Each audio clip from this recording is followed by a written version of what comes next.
So, hey guys, here's Bachofner from Complexity Card Gaming. Um, Today I'm going to have a look on the new set, Breaker of Shadows.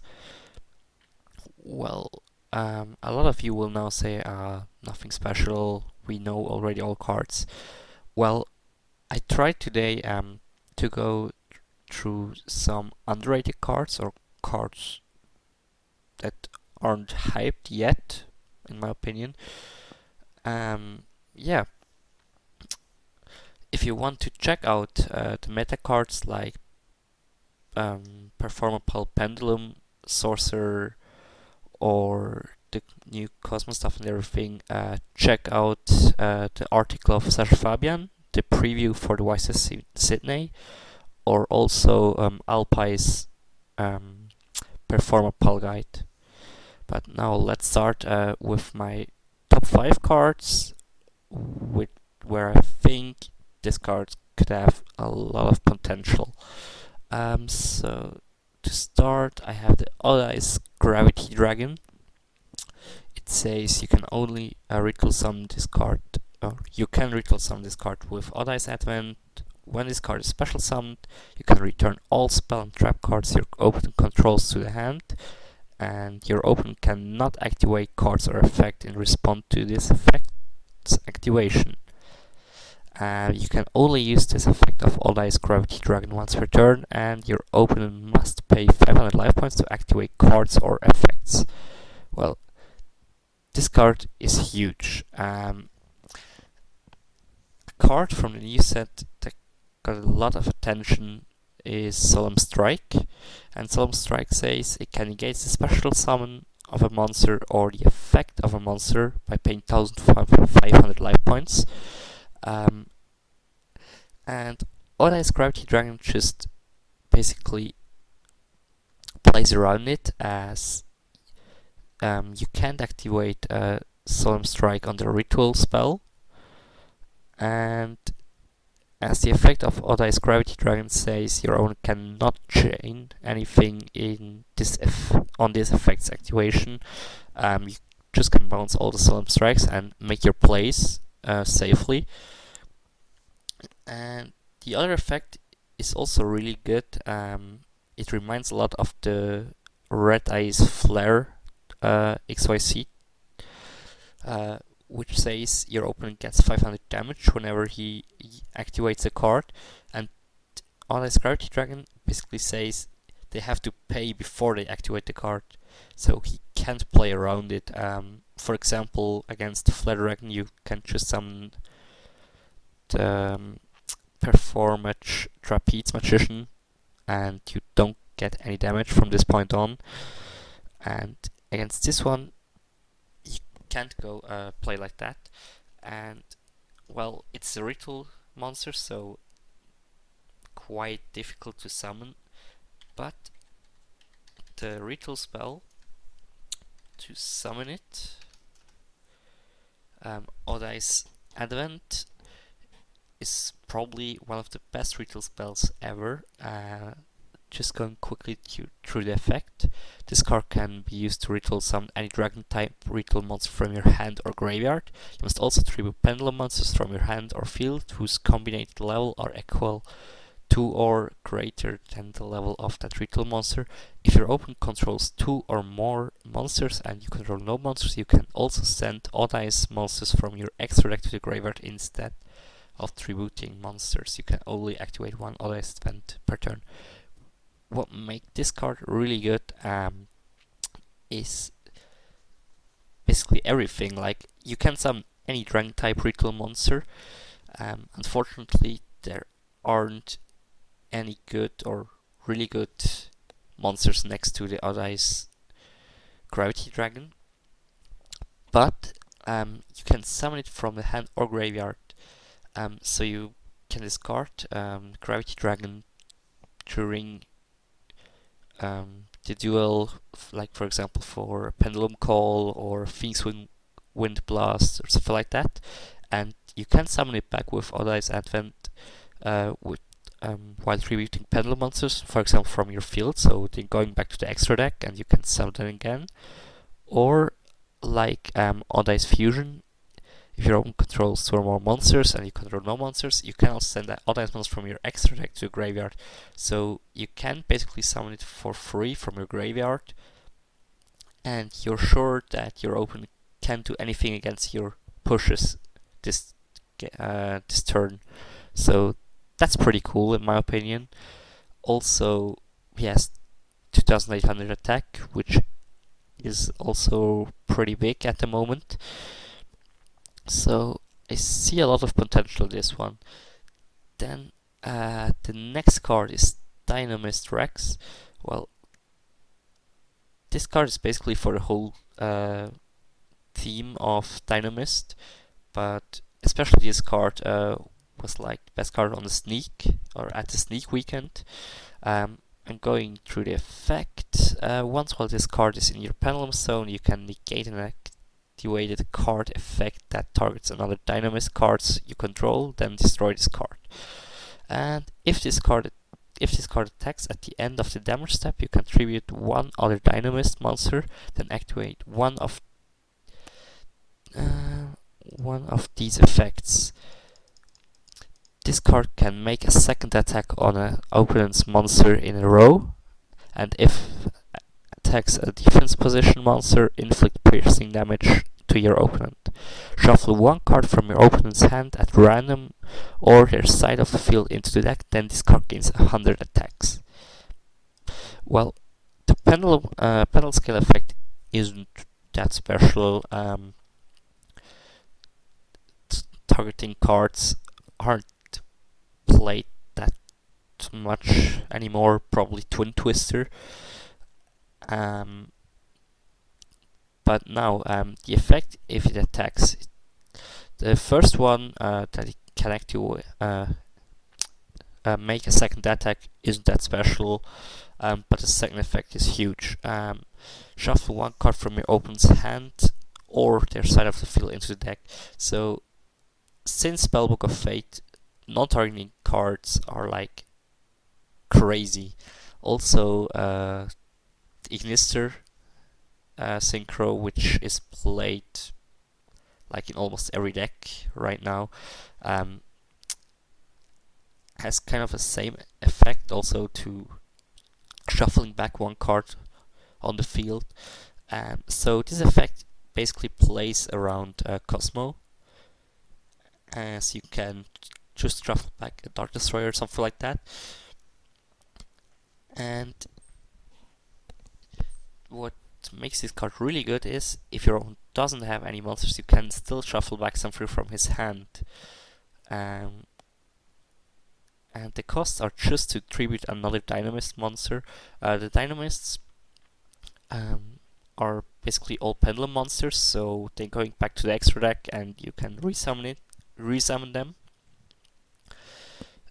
And I just think basically every pendulum deck at the moment has quite potential, just because the pendulum mechanic is pretty good, and if you have boss monsters like Dynamist Rex with such an amazing effect, they always have to be considered.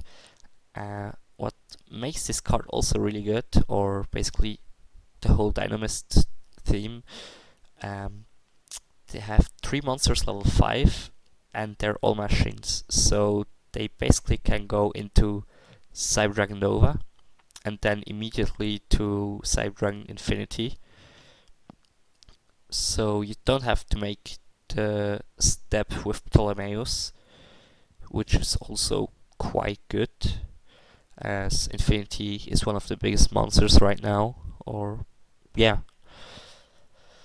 Then the next card, Timebreaker Magician. Each turn, the first pendulum monsters you control that would be destroyed by an opponent's card effect is not destroyed.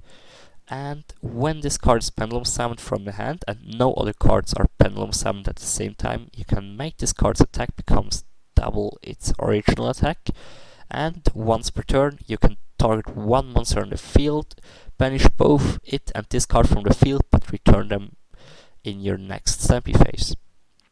Well, what this card, it has a okay pendulum effect with, or that the first pendulum monster isn't destroyed once per turn by an opponent's card effect. You won't see it that often, so. But then for the monster effect, this one is huge.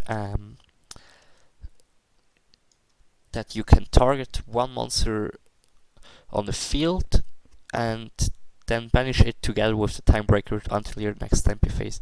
What this card makes really good, you can out Naturia Beast with this card in Pendulum decks, as you can search it with Skullcrobat Joker, or if you start it and you're knowing your opponent can go into Naturia Beast, you can search it with Pendulum Call and get it to your hand to have the option. And as a Pendulum monster, you can always resummon it from your extra deck.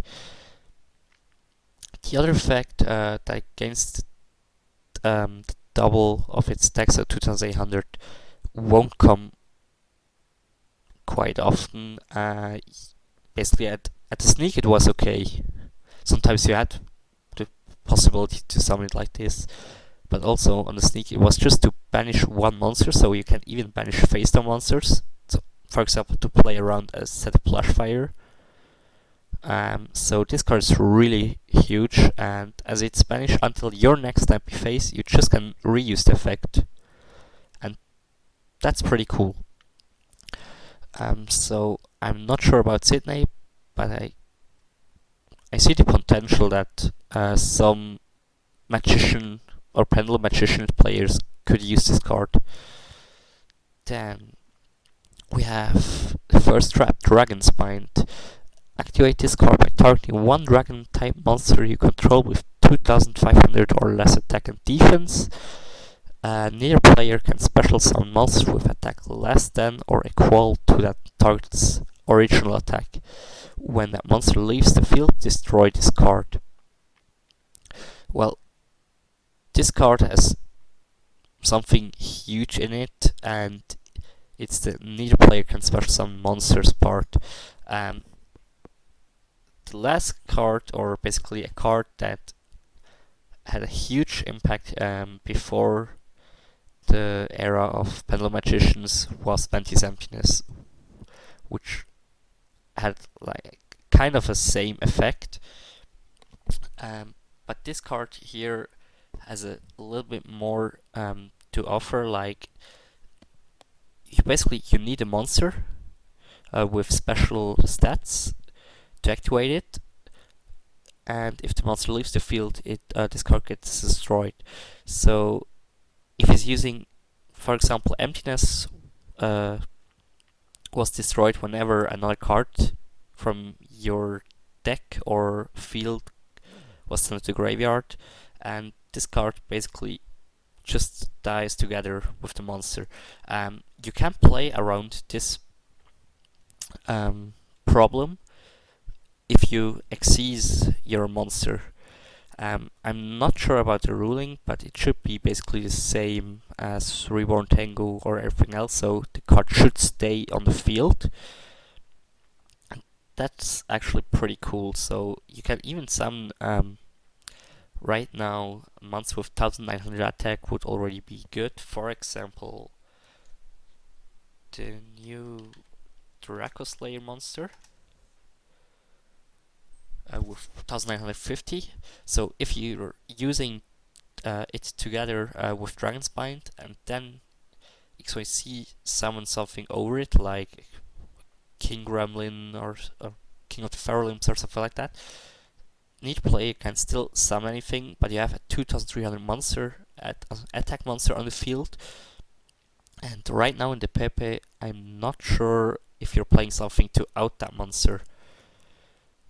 So that's pretty cool. And the card, which could get at some point a problem or at the same level as Venti's Emptiness, as you know, emptiness is limited right now, and this card has also the potential to get at this point in the near future.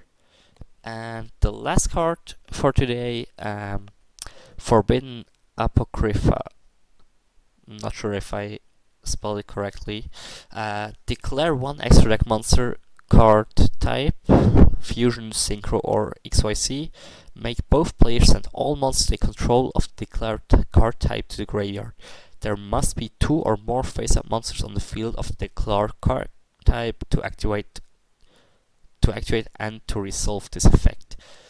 Well, this card basically is pretty good if you play against decks that are going into the same types of extra deck cards, like for example Burning Abyss, XYZs, or the hand loop deck, which is going to summon like endless Omegas and stuff like that, the Synchros.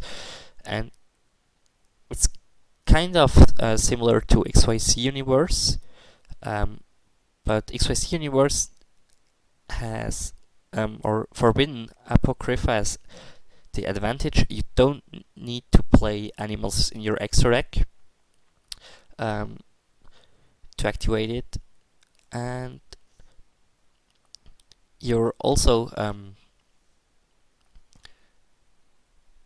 well, no, actually not. That was my mistake, as you also can use XYZ Universe on your own monsters. But it's really good as it's more versatile as fusions or synchros. So like I said, synchro-based decks or fusion-based decks, like for example a Cyberdragon deck, which also got cool new support in the new set.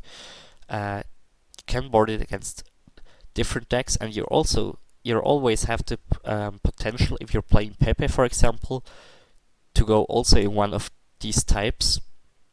Like if your opponent's playing a fusion based deck, you can go like instant fusion into Nodin and then use this one if he's have just one card on the field. Or also in the mirror match, Synchro, the Ignisters on your open field, just destroy them with this card. And what actually is important, it's not destroy, it's sending to the graveyard. So cards that can save themselves if they would get destroyed, like Sand-On Dark or Wind Up Sand Mines or Stardust Dragon, Star Spark Dragon and stuff like that, they can save themselves. So this card is maybe a budget option for players which can afford the crazy new cards like Solemn Strike and Performapal Pendulum Sorcerer, but still want to compete. I like this card actually a lot, and it could get seen when the Monarchs get out, as they don't play with any extra deck, so that's another advantage against XYZ Universe, as you don't need an extra deck for this card. Yeah, and that's it for today. I hope you enjoyed this short view on some of the underrated cards from Breaker of Shadows, and I hope you stay tuned, as we're going to have next week some cool new decks from the new set. And that's it.